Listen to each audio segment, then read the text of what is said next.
Capítulo 8. O interessante em conversar com Deus é que o Senhor sempre me deixa com mais perguntas do que respostas. Agora eu tenho perguntas sobre política, assim como sobre sexo. Alguns dizem que são a mesma coisa, que na política tudo que você sempre faz é... Espere um minuto. O Senhor não vai dizer uma obscenidade, vai? Bem, sim, achei que iria chocá-lo um pouco. Ei, pare com isso. Deus não deve falar assim. Então, por que vocês falam? A maioria de nós não fala. É claro que fala. As pessoas que são tementes a Deus não falam. Ah, eu entendo. Vocês têm de temer a Deus para não ofendê-lo. E quem disse que eu me ofendo com uma simples palavra? E afinal, você não acha interessante o fato de que uma palavra que alguns empregam no auge da paixão para descrever um ótimo sexo, também usam como seu maior insulto? Isso não lhes diz nada sobre o modo como vocês se sentem em relação da sexualidade? Eu acho que o senhor confundiu as coisas. Não creio que as pessoas usem esse termo para descrever um momento sexual glorioso e realmente romântico. Ah, não? Você tem entrado em algum quarto ultimamente? Não, o senhor tem? Eu estou em todos eles, o tempo todo. Bem, isso deveria fazer com que nos sentíssemos à vontade. O quê? Está dizendo que vocês fazem coisas em seus quartos que não fariam na minha frente? A maioria das pessoas não se sente à vontade com ninguém observando, muito menos Deus. Contudo, em algumas culturas aborígenes, polinésias, o sexo é praticado abertamente. Sim, bem, a maioria das pessoas não chegou a esse nível de liberdade. De fato, elas considerariam esse comportamento regressão a um estado primitivo, pagão. Essas pessoas que você chama de pagãs têm um grande respeito pela vida. Desconhecem o estupro e praticamente não há assassinatos em suas sociedades. Sua sociedade torna o sexo uma função humana muito natural e normal. Uma coisa oculta e depois mata as pessoas abertamente. Isso é obscenidade. Vocês tornaram o sexo tão sujo e vergonhoso um tabu que ficam constrangidos ao praticá-lo. Isso é besteira. A maioria das pessoas simplesmente tem um senso de propriedade diferente. Poder-se-ia dizer que maior em relação ao sexo. Elas o consideram uma interação particular. Para algumas, é uma parte sagrada de seu relacionamento. Falta de privacidade não é o mesmo que falta de santidade. A maioria dos ritos mais sagrados da humanidade são realizados em público. Não confunda privacidade com santidade. Quase todos seus piores atos são realizados em particular, e vocês reservam apenas os seus melhores comportamentos para ser mostrados em público. Isso não é uma defesa do sexo público, é meramente uma observação de que privacidade não é necessariamente o mesmo que santidade, e que a publicidade não a rouba de você. Quanto à propriedade, essa palavra e o conceito comportamental por trás dela fizeram mais para acabar com as maiores alegrias de homens e mulheres do que qualquer outra construção humana, exceto a ideia de que Deus é castigador, que completou o trabalho. Aparentemente, o Senhor não acredita em propriedade. O problema com a propriedade é que alguém tem de estabelecer os padrões, o que significa automaticamente que seus comportamentos são limitados, dirigidos, ditados pela ideia de outra pessoa do que lhe traria alegria. No tocante à sexualidade e a todas as outras coisas, isso pode ser mais do que limitador, pode ser devastador. Eu não consigo pensar em nada mais triste do que um homem ou uma mulher achando que gostariam de experimentar algo e depois se contendo por achar que aquilo com que sonharam, que fantasiaram, iria contra os padrões de propriedade. Note bem, isso não é algo que eles não fariam, é apenas algo que consideram inadequado. Não apenas no que diz respeito à sexualidade, como em toda a vida. Nunca deixe de fazer algo apenas porque poderia ir contra os padrões de propriedade de outra pessoa. Se eu tivesse um adesivo em meu carro, estaria escrito nele: rejeite os padrões de propriedade. Eu certamente colocaria um aviso assim em todos os quartos. Mas o nosso conceito de certo e errado é o que mantém a sociedade unida. Como podemos viver em comum se não chegarmos a um acordo sobre isso? Propriedade não tem nada a ver com os seus valores relativos de certo ou errado. Todos vocês poderiam concordar em que é errado matar um homem, mas é errado correr nu na chuva? Poderiam concordar em que é errado possuir a mulher do próximo, mas é errado possuir a própria mulher? Ou fazê-la possuí-lo de um modo delicioso? Propriedade raramente se refere a limitações legais, mas frequentemente a questões mais simples do que é considerado adequado. O comportamento adequado nem sempre é aquele que, como vocês dizem, é do seu maior interesse. Raramente é o comportamento que lhe traz mais alegria. Voltando à sexualidade, então o Senhor está dizendo que qualquer comportamento é aceitável, desde que haja consentimento mútuo de todos os envolvidos e afetados? Isso não deveria ser verdadeiro no que diz respeito a toda a vida? Mas, às vezes, nós não sabemos quem será afetado ou como. Você deve ser sensível a isso. Deve ficar muito consciente. E quando não puder realmente saber e imaginar, deve ficar do lado do amor. A principal pergunta em qualquer decisão é: o que o amor faria agora? Amor por si mesmo e por todos os afetados ou envolvidos. Se você amar uma pessoa, não fará nada que ache que poderia prejudicá-la. Se houver alguma dúvida, esperará até ter certeza. Mas isso significa que as outras pessoas podem controlá-lo. Tudo que tem de dizer é que uma determinada coisa as prejudicaria e seus atos serão limitados apenas pelo seu eu. Você não desejaria limitar os seus próprios atos aos que não prejudicariam as pessoas que ama? Mas e se você se sentir prejudicado por não fazer alguma coisa? Então deve dizer à pessoa amada a sua verdade, que está se sentindo prejudicado, frustrado, limitado por não fazer uma determinada coisa, que gostaria de fazê-la, que ela concordasse em que fizesse. Você deve tentar esse acordo.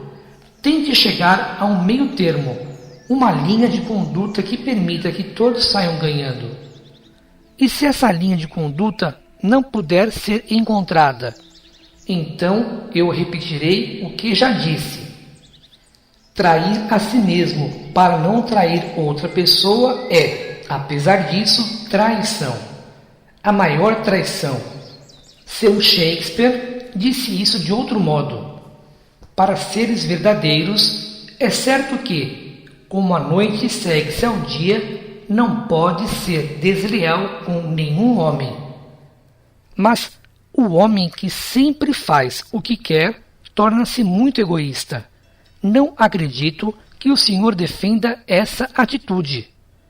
Você presume que o homem sempre fará o que chama de escolha egoísta.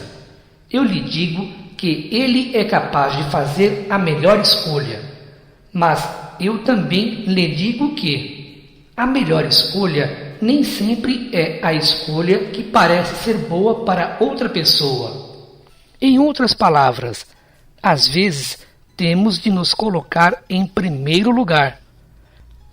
Vocês sempre devem se colocar em primeiro lugar. Então, dependendo do que estiverem tentando fazer ou experimentar, farão as suas escolhas. Quando seus objetivos de vida são muito elevados, suas escolhas também serão. Colocar-se em primeiro lugar não significa ser o que você chama de egoísta, mas ter consciência de si mesmo. O Senhor trata dos assuntos humanos com muita benevolência. É apenas através do exercício da maior liberdade que é conseguido, ou até mesmo possível, o maior crescimento. Se tudo que você faz é seguir as regras de outra pessoa, então não cresceu, obedeceu. Ao contrário do que você imagina, eu não desejo a sua obediência. Obediência não é crescimento, e o que eu desejo é crescimento. E se nós não crescermos, o Senhor nos atirará no inferno, certo? Errado. Mas eu discuti isso nos audiolivros do livro 1. E nós o discutiremos detalhadamente nos audiolivros do livro 3. Está bem. Então, dentro desses amplos parâmetros que o Senhor estabeleceu, posso fazer algumas últimas perguntas sobre o sexo antes de mudarmos de assunto? Vá em frente. Se o sexo é uma parte tão maravilhosa da experiência humana, por que tantos mestres espirituais pregam a abstinência? E por que tantos mestres foram aparentemente celibatários? Pelo mesmo motivo pelo qual quase todos eles têm sido descritos como pessoas que levam uma vida simples.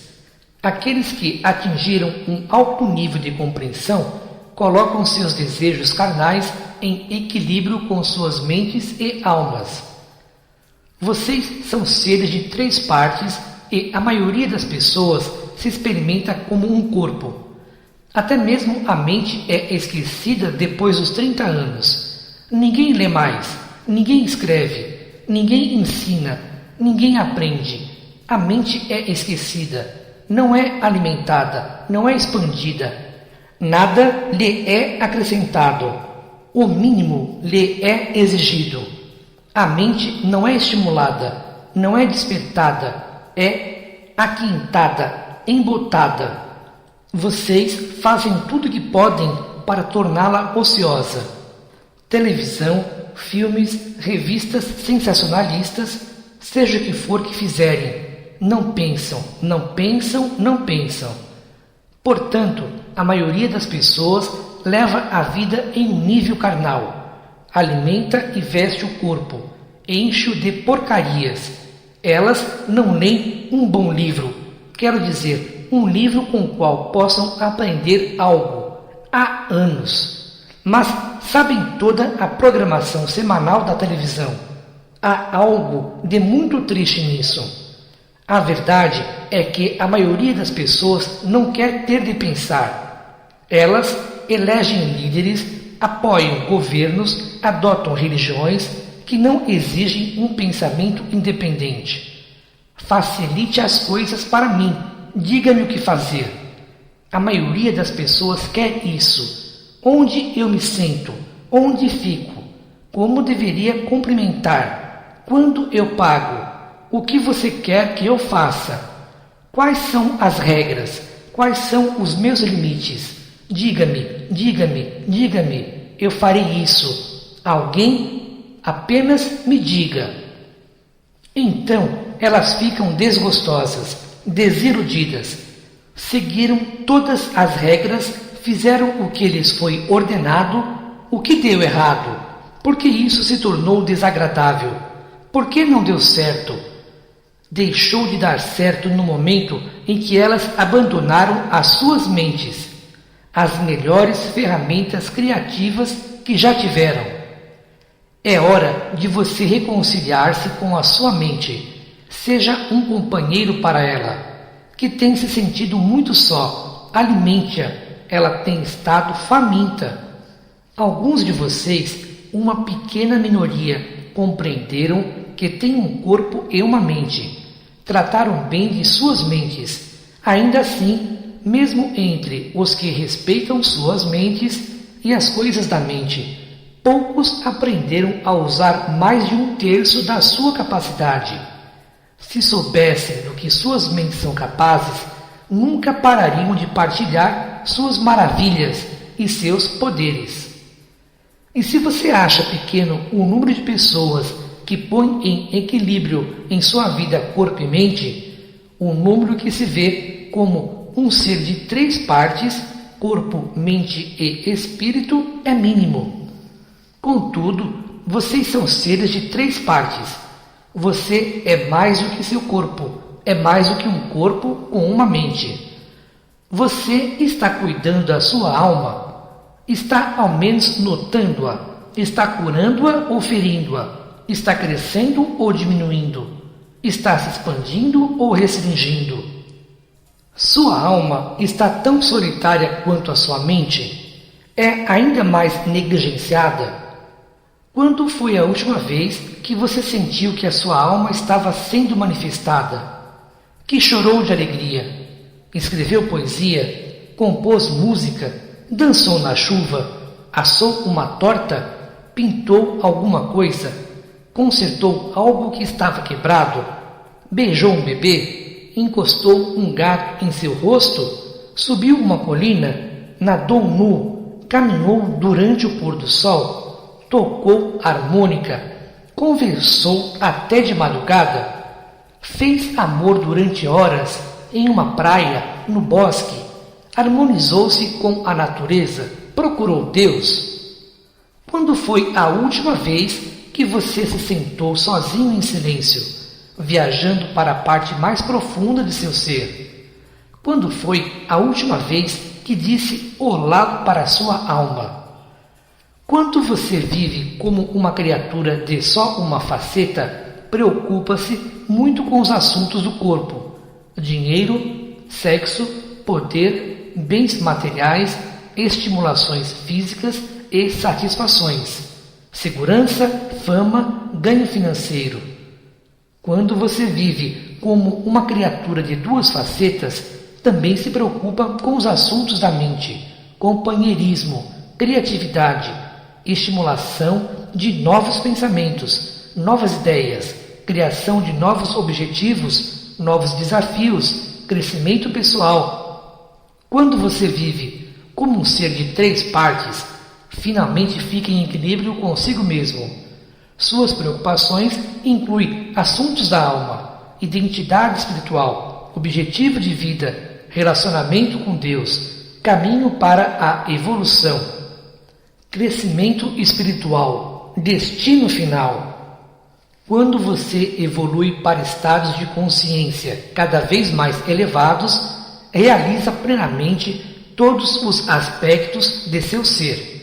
Evoluir não significa desistir de alguns aspectos do eu a favor de outros. Significa simplesmente ampliar o foco, evitar o envolvimento quase exclusivo com um aspecto e reconhecer e amar genuinamente todos os aspectos.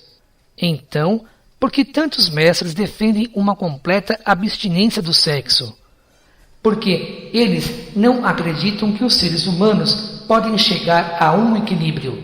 Acreditam que a energia sexual e as energias que cercam outras experiências mundanas é forte demais para ser contida, para produzir equilíbrio. Acreditam que a abstinência é um único caminho para a evolução espiritual. em vez de apenas um possível resultado dela. Mas não é verdade que alguns seres muito evoluídos desistiram do sexo? Não no sentido clássico da palavra desistir. Isso não é uma renúncia a algo que você ainda deseja, mas sabe que não é bom ter. É mais uma sensação de saciedade, como quando não repete a sobremesa. Não porque a sobremesa não é boa, nem mesmo porque não é boa para você, mas simplesmente porque, embora tenha sido ótima, você está satisfeito.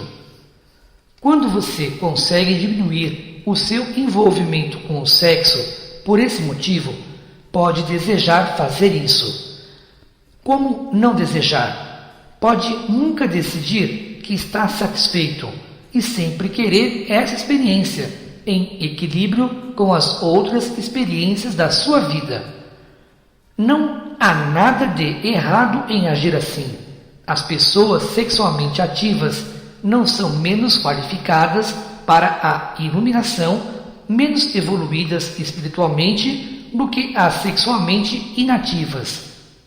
O que a iluminação e a evolução realmente o fazem abandonar é o seu vício em sexo, sua profunda necessidade de ter a experiência, seus comportamentos compulsivos. Do mesmo modo, sua preocupação com o dinheiro, poder, segurança, bens materiais e outras experiências do corpo desaparecerá. Contudo, continuará a apreciá-las e deveria apreciar. A apreciação de toda a vida é o que glorifica o processo que eu criei. O desdém pela vida ou qualquer um de seus prazeres, até mesmo os mais básicos e físicos, é desdém por mim, o Criador. Porque quando você diz que a minha criação é pecaminosa, do que está me chamando? Contudo, quando diz que a minha criação é sagrada, santifica a sua experiência com relação a ela, e também a mim. Eu lhe digo que não criei nada desdenhosamente, e como o seu Shakespeare disse, nada é pecado, a menos que o seu pensamento o faça ser. Isso me leva a algumas perguntas finais sobre o sexo. Qualquer tipo de sexo praticado por adultos por livre e espontânea vontade é aprovado por Deus? Sim. Até mesmo o sexo depravado, sem amor, as relações homossexuais? Em primeiro lugar, vamos deixar claro, mais uma vez, que nada é desaprovado por Deus. Eu não me sento aqui e fico julgando, dizendo que uma ação é boa e outra é má. Como você sabe, eu falei um pouco sobre isso nos audiolivros do livro 1. Agora, dentro do contexto do que lhe serve ou não, em seu caminho de evolução, só você pode saber. Contudo, há um pouco em que a maioria das almas evoluídas concorda. Nenhum ato que prejudica outra pessoa leva à rápida evolução. Também há um segundo ponto. Nenhum ato que envolve outra pessoa pode ser realizado sem o seu consentimento e sem a sua permissão. Agora, vamos responder às perguntas que você acabou de fazer dentro do contexto dessas diretrizes. Sexo depravado. Se não prejudicar a ninguém e for feito com a permissão dos envolvidos, que motivo alguém teria para considerá-lo errado? Sexo sem amor. O sexo sem compromisso é debatido desde o início dos tempos. Sempre que ouço essa pergunta, penso que gostaria de algum dia entrar em uma sala cheia de pessoas e dizer: se houver alguém aqui que nunca teve sexo fora de um relacionamento amoroso profundo e duradouro, que erga a mão. Deixe-me apenas dizer que nada sem amor é o caminho mais rápido para a deusa. Se for sexo sem amor, ou espaguete e almôndegas sem amor, se você preparou o banquete e o consumiu sem amor, está perdendo a parte mais extraordinária da experiência. É errado perder isso? Aqui, mais uma vez, errado pode não ser a palavra exata. Desvantajoso seria melhor, dado o seu desejo de tornar-se o mais rapidamente possível um ser espiritual superior. Sexo homossexual. Tantas pessoas querem dizer que eu sou contra a homossexualidade ou o seu exercício. Contudo, eu não julgo essa escolha de vocês ou qualquer outra. As pessoas querem fazer todos os tipos de julgamentos de valor, sobretudo, e eu estrago a festa.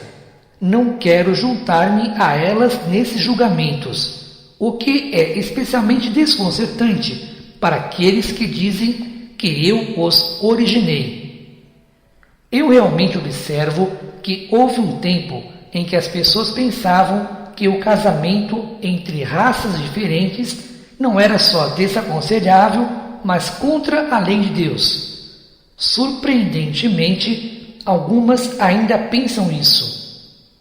Elas viam as suas Bíblias como as suas fontes autorizadas, como fazem a respeito de questões que cercam a homossexualidade.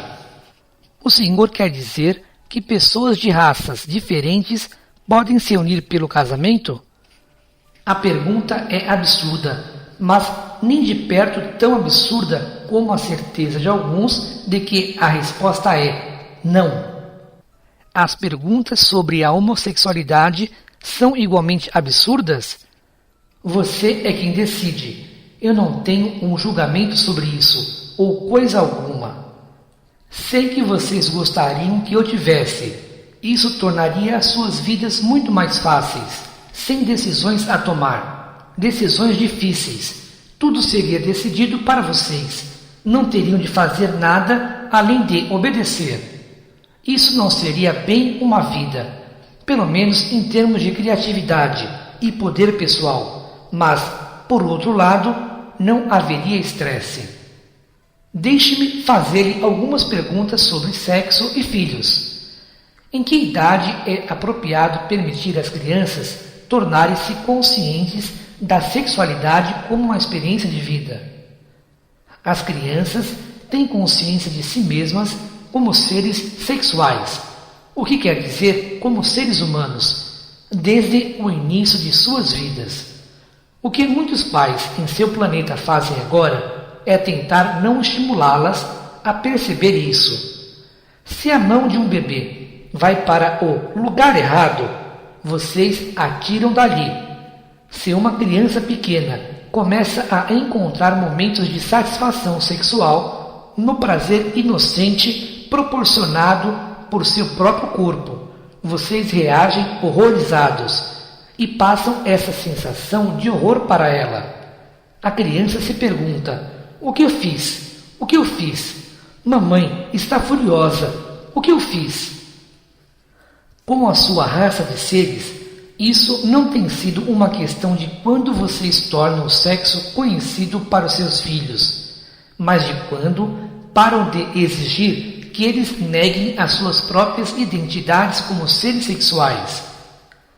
Quando seus filhos têm entre 12 e 17 anos, a maioria de vocês já deixou de exigi-lo e diz basicamente: embora naturalmente não com palavras, vocês não falam sobre essas coisas.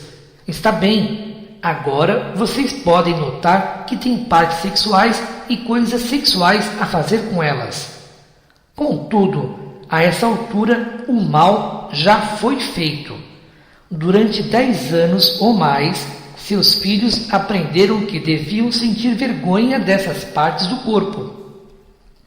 Alguns nem mesmo sabem o nome certo delas.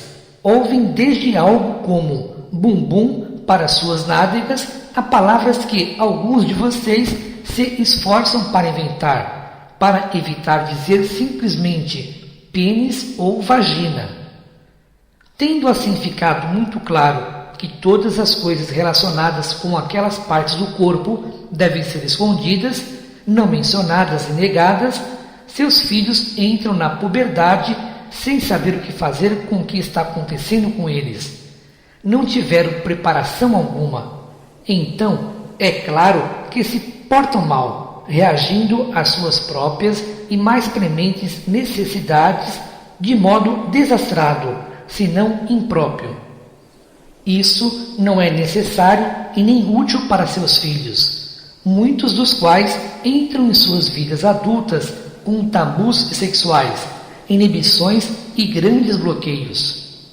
Nas sociedades iluminadas, os filhos nunca são desencorajados, repreendidos ou corrigidos, quando começam cedo a encontrar prazer nas naturezas de seus próprios seres. Tampouco a sexualidade de seus pais, isso é, a identidade de seus pais como seres sexuais, é evitada ou necessariamente oculta.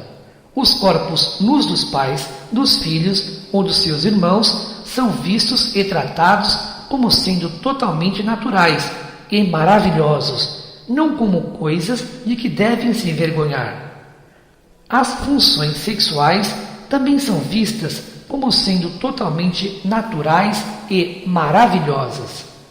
Em algumas sociedades, os pais copulam na frente de seus filhos, e o que poderia dar-lhes uma ideia melhor da beleza, da maravilha e da pura alegria da expressão sexual do amor do que isso? Porque os pais estão constantemente ditando os padrões de certo e errado de todos os comportamentos, e os filhos captam seus sinais sutis e não tão sutis de tudo, através do que os vem pensando, dizendo e fazendo. Como já foi observado, você pode chamar essas sociedades de pagãs ou primitivas. Contudo, nelas o estupro e os crimes passionais praticamente não existem. A prostituição é ridicularizada como sendo absurda, e não se ouve falar em inibições e disfunções sexuais. Embora essa abertura não seja recomendada neste exato momento para a sua própria sociedade, em todos os ambientes, exceto nos mais extraordinários, sem dúvida seria muito estigmatizadora culturalmente. É hora das assim chamadas civilizações modernas de seu planeta fazerem algo para acabar com a repressão, a culpa e a vergonha que frequentemente cercam e caracterizam a totalidade da expressão e experiência sexual da sua sociedade. O senhor tem alguma sugestão? Alguma ideia?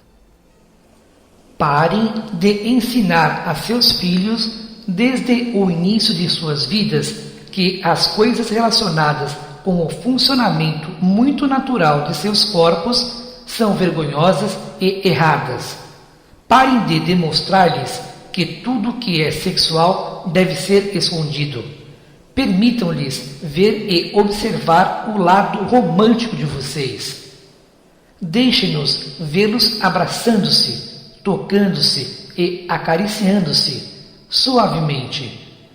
Ver que seus pais se amam e que demonstrar o seu amor fisicamente é algo muito natural e maravilhoso. Você ficaria surpreso em saber em quantas famílias essa simples lição nunca foi ensinada. Quando seus filhos começarem a ter as suas sensações, curiosidades e necessidades sexuais, façam com que eles liguem essa nova e abrangente experiência de si mesmos a uma sensação interior de alegria e celebração, não de culpa e vergonha. E por favor, parem de esconder seus corpos de seus filhos. Não há mal algum em que eles os vejam nadando nus em um poço de rio ou na piscina do pátio dos fundos. Não fiquem em estado de choque se eles o virem indo do quarto para o banheiro sem roupões.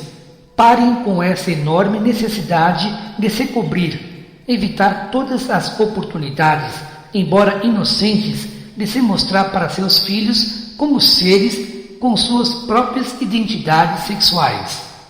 As crianças acham que seus pais são assexuados, porque eles se mostram assim. Então imaginam que elas devem ser assim, porque todas as crianças imitam seus pais.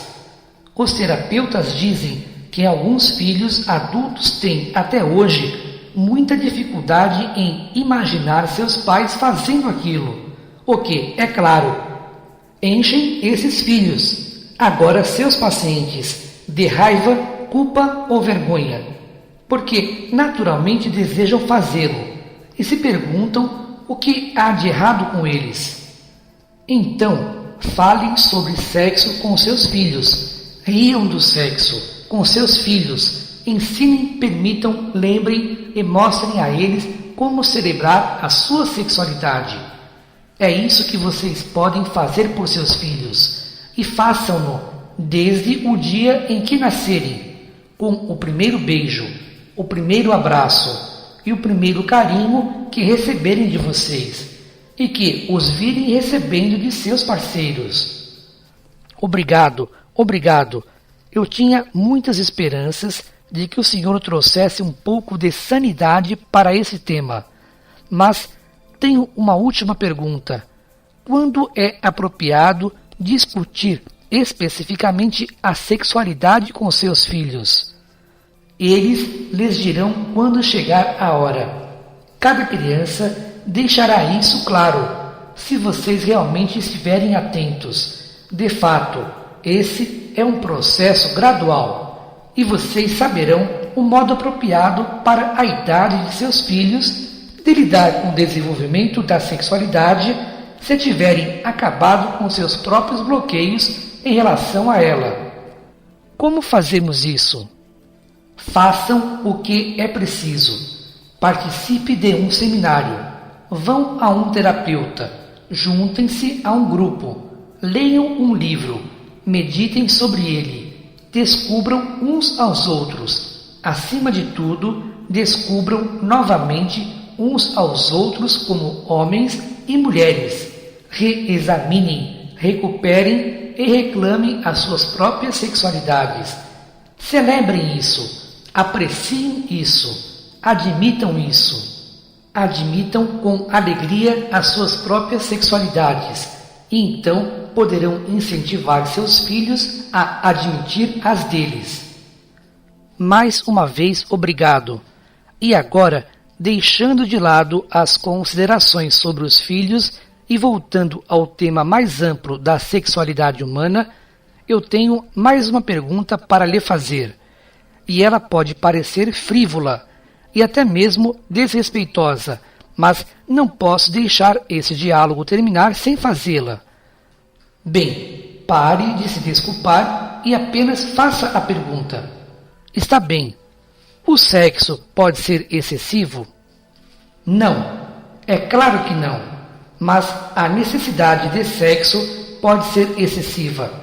Eu sugiro que desfrute de tudo, não necessite de coisa alguma. Inclusive das pessoas, especialmente delas. Necessitar de alguém é o modo mais rápido de acabar com um relacionamento. Mas todos nós gostamos de nos sentir necessários. Então parem de gostar. Em vez disso, gostem de se sentir desnecessários. Porque a maior dádiva que você pode conceder a alguém é a força e o poder para não necessitar de você. Para nada.